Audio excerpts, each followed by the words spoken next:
అదే RTV app వార్తల్ని క్షణాల్లో చదివే అవకాశం ఉంటుంది. ఒక న్యూస్ పేపర్, ఒక టెలివిజన్ ఛానల్ మీ చేతుల్లో ఎప్పుడూ ఉంటాయి.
ओम नमस्ते गणपते त्वमेव प्रतिष्ठन्तोऽसि त्वमेव धरतासि त्वमेव धरतासि त्वमेव केवलं भरतासि त्वमेव सर्वं ब्रह्मासि निजानेवा गजमुख गणपति हारति गजमुख गणपति हारति पार्वती देवरानमि तुरा पार्वती देवरानमि तुरा जय देव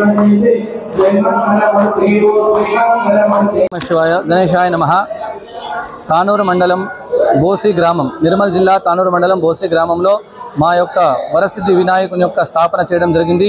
ఈ స్థాపన ఈ రోజు కాకుండా గత 65 సంవత్సరాల కింద మా తాత ముత్తుల దగ్గర నుంచి కూడా కంటిన్యూగా ఈ యొక్క వరసిద్ధి వినాయకుని యొక్క స్థాపన చేయడం జరుగుతుంది.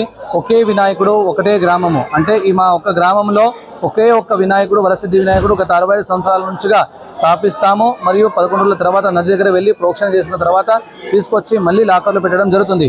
కాబట్టి ఈ వరసిద్ధి వినాయకుని మేము ప్రతిష్ఠించడం నుంచి మా ఊర్లో సుఖ సంతోషాలు, గ్రామ అభివృద్ధి మరియు అదేవిధంగా విశేషంగా అంటే మా ఊర్లో ప్రతి ఒక్క ఇంట్లో ప్రభుత్వ ఉద్యోగి ఉండడం చాలా విశేషము. ఈ యొక్క విశేషానికి కారణం ముఖ్యంగా మా వరసిద్ధి వినాయకుని యొక్క దర్శనం వల్ల, ఆ యొక్క స్థాపించడం వల్ల మాకు కలుగుతున్నటువంటి ఒక పుణ్యఫలము. ఇది మాకే కాకుండా చుట్టుపక్కల ప్రాంతాలే కాకుండా పక్క రాష్ట్రంలో ఉన్నటువంటి మహారాష్ట్ర రాష్ట్రం నుంచి కూడా భక్తులు పాదయాత్ర ప్రకారంగా వస్తారు. 11 రోజులు అనేక రద్దీ, పొద్దున్న నుంచి రాత్రి వరకు, అంటే 11 రోజుల వరకు కూడా എല്ലാ కాలము కూడా భక్తులు వచ్చి దర్శనం చేసుకుంటారు. ఎందరో నుంచి దూరం నుంచి వస్తారు. అదేవిధంగా ఇక్కడ విశేషంగా సంతానం లేని వాళ్ళకి కూడా 7వ రోజు, గణపతి కూర్చున్నప్పటి నుంచి 7వ రోజు సంతాన ఫలాలు అనేది ఇవ్వడం జరుగుతుంది. ఆ సంతాన ఫలాలు అనగా ఎవరికైతే సంతానం అవ్వడం లేదో, ఎవరికైతే సంతానం పుట్టి చనిపోతుందో అటువంటి వాళ్ళకి ఇక్కడ విఘ్నేశ్వరుని యొక్క ఆశీర్వాదంతో ఆ యొక్క సంతాన ఫలాలు ఇవ్వడం జరుగుతుంది. కావున ఆ యొక్క ఫలాలు తీసుకున్నటువంటి ఎందరో మందికి సంతానం కలుగుతున్నది. వాళ్ళు కూడా ఇక్కడ వచ్చి పేరు రాసి ఇవ్వడం, వాళ్ళు మొక్కులు తీర్చుకోవడం ఈ విధంగా జరుగుతుంది. కావున సద్భక్తులందరూ కూడా వరసిద్ధి వినాయకుని ఒక్కసారి దర్శించవలసిందిగా కోరుతున్నాము. ఓం గణేశాయ నమః. రైట్, అందరికీ నమస్కారం. నా పేరు శ్రీనివాస్, మా భార్య ఉమారాణి, మా పిల్లలు భవానీ, మణికంఠ. మేము జగిత్యాల నుండి వచ్చాము ఇక్కడికి.